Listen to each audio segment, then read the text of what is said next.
Hello, আসসালামু আলাইকুম everyone. আজকে আমি আপনাদের মাঝে একটা ভিডিও নিয়ে হাজির হয়েছি। সেটা হচ্ছে চাঁদ রাত থেকে হচ্ছে ঈদের দিন পর্যন্ত।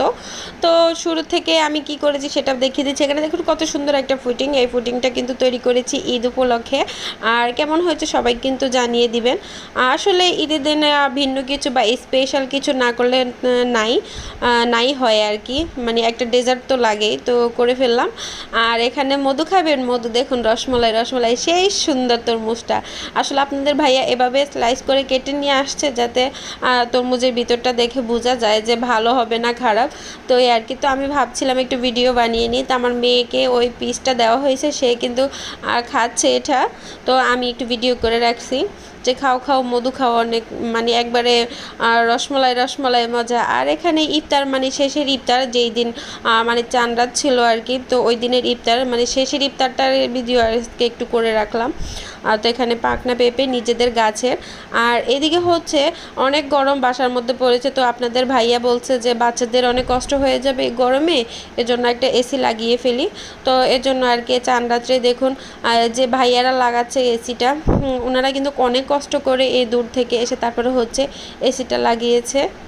তারা দেখুন কিছু টাকার জন্য, কিছু উপার্জন করার জন্য তারা কিন্তু নিজেদের আপনজন ছেড়ে তারপরে হচ্ছে এই চাঁদ রাত্রেও তারা কাজে ব্যস্ত। তাদের কাছে কিন্তু খুশি মানে হচ্ছে কি, তারা চাচ্ছে যে কিছু টাকা হলে তাদের সন্তানের সাথে একসাথে ঈদ উদযাপন করতে পারবে বা তাদেরকে ভালো জামা কাপড় কিনে দিবে। এ আর কি, সেই উদ্দেশ্যে আর কি তারা রাত ভর এভাবে কাজ করে যাচ্ছে। তো এই যে দেখুন এই এসিটা আমি আজকে মানে আমার রুমে লাগাবো।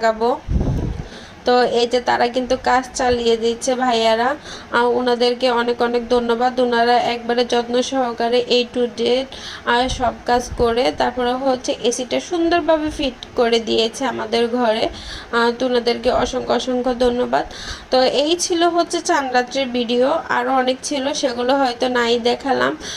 মেহেদি টেহেদি পড়া হয়েছে এ আর কি। আর এখন আমি পরের দিন সকালে একবারে ভোর 6টার দিকে হচ্ছে মানে 5টা 5:30টার দিকে মানে সেমাই রান্না করার জন্য চলে আসছি। অনেক কিছু রান্না হবে, তো এখানে প্রথমে সেমাইটাই করতেছি।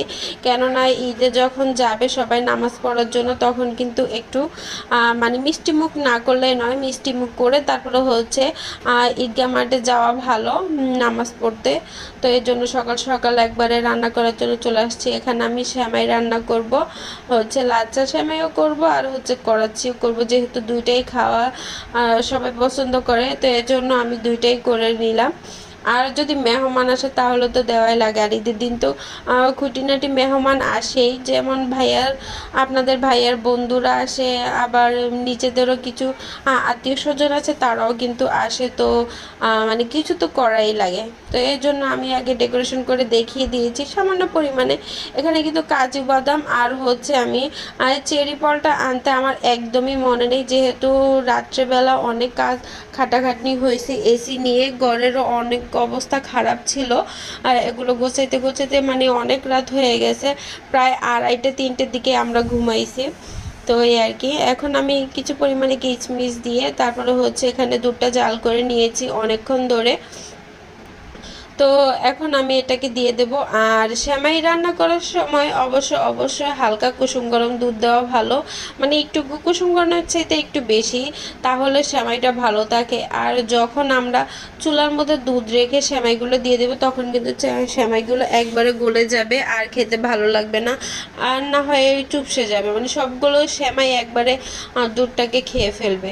তো এর জন্য একটু হালকা ঠান্ডা অবস্থায় দিলেই ভালো। তো এখানে আমি অনেকক্ষণ ধরে মানে দুধটাকে ঠান্ডা করে নিয়েছি। এখন সেমাইটা আমি বলের মধ্যে দিয়ে তারপরে তাতে দুধ অ্যাড করে দিয়েছি।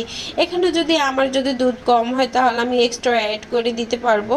তো এ আর কি আমি আপনাদের সাথে শেয়ার করলাম। ভিডিওটা আপনারা যদি ভালো লাগে তাহলে আপনারা এভাবে ট্রাই করতে পারেন। আর এটা কিন্তু আরেক রকম অনেক ভালো লাগে, সেটা হচ্ছে ডাইরেক্ট প্লেটের মধ্যে দিয়ে তারপরে হচ্ছে সেমাই দিয়ে উপরে কিছু পরিমাণে দুধ দিয়ে ছিটিয়ে তারপরে খাওয়া যায়, সেটা অনেক ভালো লাগে। আর এখানে কিন্তু আমি আরেকটা করতেছি করাচ্ছি, আর করাচ্ছিটা কিন্তু একটু জাল করা লাগে, না হলে শক্ত শক্ত থাকে, বেশি নরম হলেও ভালো লাগে না। তো এটা যখন বলক আসবে আমি সেমাইগুলো দিয়ে জাস্ট 1 মিনিট আমি এটাকে জাল করব, তারপরে হচ্ছে আমি চুলাটা অফ করে দেব, দিয়ে তারপরে আমি নামিয়ে নেব। বেশিক্ষণ জাল করব না, আবার কমও না, দিয়ে কিছু 1 মিনিট আমি জাল করব। তারপরে এটা খেতে অনেক ভালো লাগবে, একবারে মানে নরমও হয়ে যাবে না, আবার শক্তও থাকবে না, মানে এরকম একটা টেম্পারেচারে থাকবে। তো আমি এখানে সেমাইগুলোকে একটু ছোট ছোট করে টুকরো করে নিয়েছি, যেহেতু বড় হলে একবারে চামচে উঠবে না, তো এই জন্য আমি ভেঙে নিয়েছি হাত দিয়ে। আর এই সেমাইগুলোকে আপনারা যদি পারেন একটু ঘিতে হালকা করে ভেজে নেবেন, এতে কিন্তু মানে গ্রানটা অনেক সুন্দর হয়। তো আমার সময় ছিল না, যেহেতু অনেকগুলো রান্না, আবার বাবু আছে, বাবু উঠে যায় একটু পর পর, তো আমি আর কি তা করলাম না, ডাইরেক্ট আমি দিয়ে দিয়েছি। কিন্তু আমি বেশিরভাগই ঘিতে ভেজে নিয়ে আগে তারপরে হচ্ছে আমি সেমাইটা রান্না করি। তো এখানে আমি অল্প পরিমাণে সেমাই দিয়ে দিয়েছি। এখানে কিন্তু জাল করার সময় খেয়াল রাখতে হবে দুধটার পরিমাণ যাতে বেশি থাকে। আপনার যদি দুধ সমান থাকে, আপনি যদি সেমাইটা বেশি দিয়ে ফেলেন, সেক্ষেত্রে কিন্তু মানে শক্ত শক্ত হয়ে যাবে, আর মানে টেস্টটা ভালো আসবে না। তখন একবারে মনে হবে কি মানে সেমাই না, মনে হচ্ছে কি আপনি আটা খাচ্ছেন, এই আর কি। তো আপনাকে খেয়াল রাখতে হবে আপনার দুধের পরিমাণটা যাতে বেশি থাকে, সেমাই যাতে অল্প থাকে। আর এদিকে আমি করলাম হচ্ছে নুডলস। নুডলস কিন্তু আমাদের বাসার সবাই পছন্দ করে, বাচ্চা হতে বড় সবাই। এর জন্য আমি মানে ডিম দিয়ে তারপরে হচ্ছে নুডলস রান্না করেছি, আর এখানে ম্যাকারনিও অ্যাড করা হয়েছে। তো দেখুন আমার নুডলসটা কেমন হয়েছে। আর নুডলসটাতে যদি আমি চিকেন দিতাম তাহলে কিন্তু আরও ভালো লাগতো। আমার ভুল হয়ে গেছে কি, আমি আসলে মনে করে রাখতে পারি নাই যে আমি মাংসগুলোকে আগে নামিয়ে রাখবো নর্মালে। আমার একটু খেয়াল ছিল না, সকালবেলা যখন আমি নুডলস রান্না করব তখন আমার মনে পড়ে গেছে। কিন্তু কি করা, যাই হোক, আর যেটা ছিল ওটাতে করে ফেলেছি। এই দেশ স্পেশাল, তাও কিন্তু দেখুন অনেক কিছু ভুলে যাই, আসলে এত মন ভোলা। তো কি আর করবো, এখন আমি এখানে কিছু পরিমাণে বাদাম দিয়ে তারপরে হচ্ছে এটা আবার একটু ডেকোরেশন করে দিয়েছি, বাদামটা একটু আস্তে আস্তে থাকবো। তো তারপরে হচ্ছে সেমাই রান্না করার পরে আমি এখানে চলে আসছি গরুর মাংস রান্না করার জন্য। তো এখানে আমি মাংসগুলোকে, এখানে হাড়ও আছে, মাংস আছে, আর হাড়গুলো এত মজা, একবারে সবগুলো নরম হাড়, মানে আমরা এগুলো আর কি সিনার হাড় বলি আর কি। তো এগুলো খেতে অনেক ভালো লাগে এই আর কি। এখন এগুলোকে আমি ভালো করে ধুয়ে নেব, ধুয়ে তারপরে হচ্ছে রান্নার প্রস্তুতি করে ফেলবো। আর এখানে দেখুন আমি কিন্তু রান্না করতেছি, দেখা যাচ্ছে যে আমি রান্না করতেছি, কিন্তু এর ফাঁকে যে আমার বেবি কয়বার যে উঠছে মানে কি বলবো। ও আসলে আমি যদি সাথে না থাকি তাহলে ওর ঘুম হয় না, একটু পরপরই উঠে যায়। আমি একটু পরপর রান্না করতে আসি, আবার চলে যাই, আবার একটু পর রান্না করতে আসি, মানে এভাবে মনে হয় কি আমার দিনটা চলে যায়। তো কি আর করবো, সব মিলিয়ে আর কি সব কিছুর জন্য আলহামদুলিল্লাহ এটাও ভালো ভালো কাটলো। তো কার কার ঈদ কেমন কাটলো তারা কিন্তু কমেন্ট করে জানাবেন। আর আমার ভিডিওটা যদি ভালো লাগে সবাই অবশ্যই অবশ্যই শেয়ার করে দিবেন, আর আমার পাশে থাকবেন, আমাকে সাপোর্ট করবেন। তো এই আর কি, এখন আমি এটাকে সব কিছু দিয়ে তারপরে হচ্ছে মানে একসাথে মেখে বসাবো। তো এর জন্য আমি আদা রসুন জিরে বাটা, তারপর হচ্ছে গরম মশলা দিয়ে দিয়েছি, এখন দিয়ে দিচ্ছি ওটা টক দই। টক দইটা দিলে আর কি টেস্টও ভালো আসে, আর মাংসটাও নরম থাকে।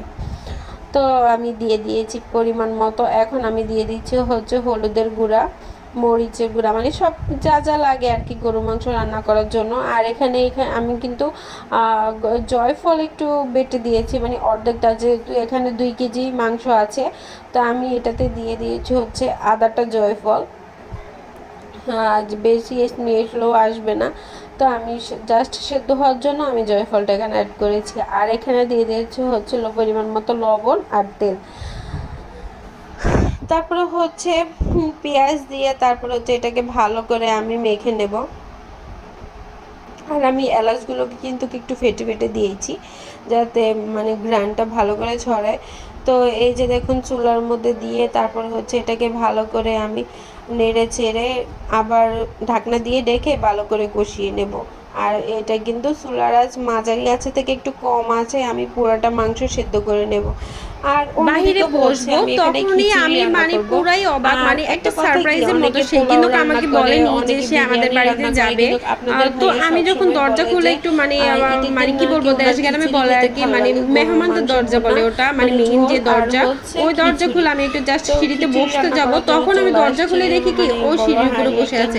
এমন না যে সে আমাদের ঘরে ঢুকেছে বা মানে যে আমরা যে চলাফেরা করি যে দরজাটা ওইটা দিয়ে ঢুকবে, আসলে কিন্তু তা না। সে কিন্তু ওই আমাদের মেহমানদের দরজার সামনেই বসে আছে। তা আমি তো দেখে পুরাই অবাক, মানে আমি ওকে দেখে হা করে আবার ভিতরে ঢুকে গেছি, মানে আমি ভয় পেয়ে গেছি। তারপর আবার দ্বিতীয়বার আবার দেখি যে না, সে বসেই আছে। তখন তো আমি পুরাই অবাক যে তুমি আজকে দিয়েও তুমি কিভাবে চলে আসলে। পরে বললো যে আমার ভালো লাগে না তাই চলে আসছি। দেখুন ভালোবাসা না থাকলে কি এমনটা হয়। সে কিন্তু আপনাদের ভাই কিন্তু সত্যি আমাকে অনেক ভালোবাসে, তার জন্য তার কাছে অনেক অনেক কৃতজ্ঞ। তো এই আর কি। তারপরে হচ্ছে নিজেদের ঈদ কাটানো হয়ে গেছে, এই ঈদের দিন জাস্ট একসাথেই ছিলাম। তারপরে হচ্ছে পরের দিনই সে বললো কি চলো আমরা চলে যাই। তো কি আর করবো, 3 দিনের জন্য আমি যাওয়া একটু আসছি বাবার বাড়ি, সে আবার আমাকে নিয়ে চলে গেল। তো কি করবো, হাজবেন্ড যখন বলেছে যেতে তো হবেই, যেহেতু আমার জন্য সে এত কষ্ট করে আসলো, তো আর কি পরে চলে গেলাম। তো এই কথা বলতে বলতে দেখুন আমার এদিকে খিচুড়িটা আমি মানে চালটা দিয়ে দিয়েছি সব মশলা দিয়ে। এখন এটাকে আমি ভালো করে নেড়ে ছেড়ে মনে হয় আমি আমার বাবার বাড়ি ভেজে নেব। তারপরে হচ্ছে গরম পানি জাস্ট অ্যাড করে দেব। আর এদিকে দেখুন আমার মাংসটা কষানো হচ্ছে আমাকে আনার জন্য। কেমন পরিমাণে মানে এখন পাতিলে ঝোল আছে, তো এটাকে আমি ভালো করে আরো কিছুক্ষণ কষিয়ে নিব। এত মাংস যত কষানো যায় তত কিন্তু টেস্ট ভালো হয়। আর আমরা হয়তো বা অত একটা শেফের মতো রান্না করতে পারি না, তাদের রান্না যেহেতু অনেক মজা। যেমন বিয়ের বাড়ি আমরা যাই চেষ্টা করি না কেন, যত মশলাই দিই না কেন, মনে হয় না যে বিয়ের বাড়ির টেস্ট আমরা আনতে পারি। কেননা তাদের মানে শেষ হয়ে গেছে, এখন জাস্ট নিয়ে আসবো। তখন আমি আমাদের ঘরের দরজায় মানে খাটনিটা করে যা করে, তাদের মনে হয় কি ভালোবাসাটা ওই মাংসের ভিতরে বা ওই রান্নার ভিতরে থেকে যায়, এই জন্য হয়তো তাদেরটা এত মজা হয়। আর ওরা কিন্তু মনে হয় এক্সট্রা কোনো মশলা অ্যাড করে যেটা কেউ জানে না, স্পেশাল মশলা, সেটা তারা মানে সিক্রেটভাবে রাখে। ওই সিক্রেটটা হয়তো বা কেউ জানে না, যদি জানতো তাহলে হয়তো সবাই ওদের মতোই রান্না করতে পারতো। তো এই আর কি। আমি কিন্তু কথা বলতে বলতে হাঁপিয়ে গেছি, যেহেতু আজকে অনেক বড় ভিডিও দিয়েছি, তো এই জন্য হাঁপিয়ে গিয়েছি। তো এখানে দেখুন আমি এই যে মসুরি ডালটা কিন্তু আরেকটু মানে পানি থাকতে থাকতে আমি দিয়ে দিয়েছিলাম, এখন আদা আদা হয়ে গেছে।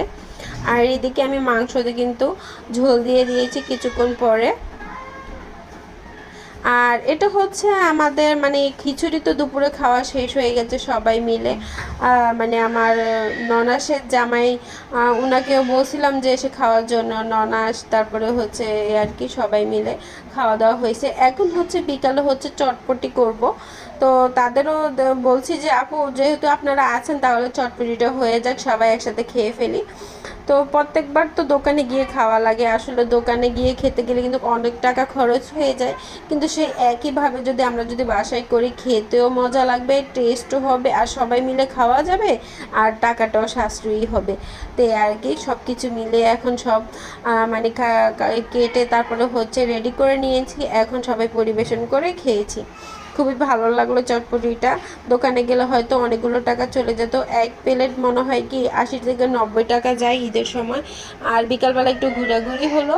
এখন সন্ধ্যার দিকে সব বাচ্চারা মিলে শুরু করেছে যে তারা একটা পার্টি করবে, তাদের ঈদ সালামি দিয়ে তারা আইসক্রিম খাবে। তো কি আর করার, তারা সবাই মিলে আইসক্রিম খেলো। এই যে আমার আর মেয়ের ফাইনাল লুক, সে হচ্ছে ঈদের দিন মানে 3টা ড্রেস পেয়েছে, তো সে 3টা ড্রেসই সে ঈদের দিন পরেছে, কিছুক্ষণ পর পর খুলে এটা পরে ওটা পরে।